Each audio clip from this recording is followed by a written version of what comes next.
أعوذ بالله من الشيطان الرجيم. بسم الله الرحمن الرحيم. تبارك الذي بيده الملك وهو على كل شيء قدير.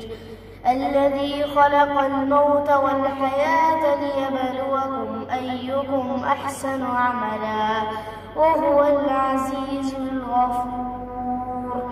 الذي خلق 7 سماوات طباقا ما ترى في خلق الرحمن من تفاوت فارجع البصر هل ترى من فطور ثم ارجع البصر كرتين ينقلب إليك البصر خاسئا وهو حسير. ولقد زينا السماء الدنيا بمصابيح وجعلناها رجوما للشياطين وأعتدنا لهم عذاب السعير.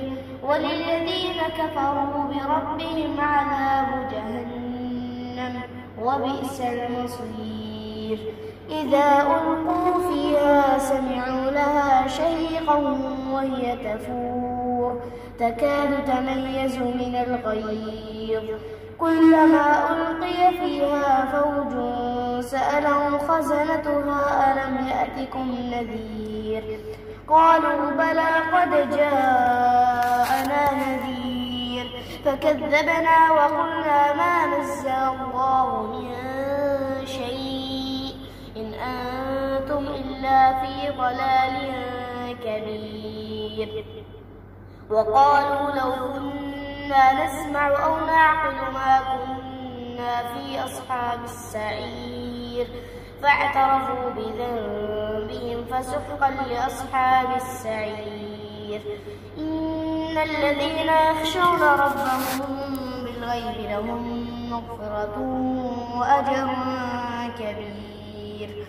وأسروا قولكم أو اجهروا به إنه عليم بذات الصدور. ألا يعلم من خلق وهو اللطيف الخبير. هو الذي جعل لكم الأرض ذلولا فامشوا في مناكبها وكلوا من رزقه وإليه النشور.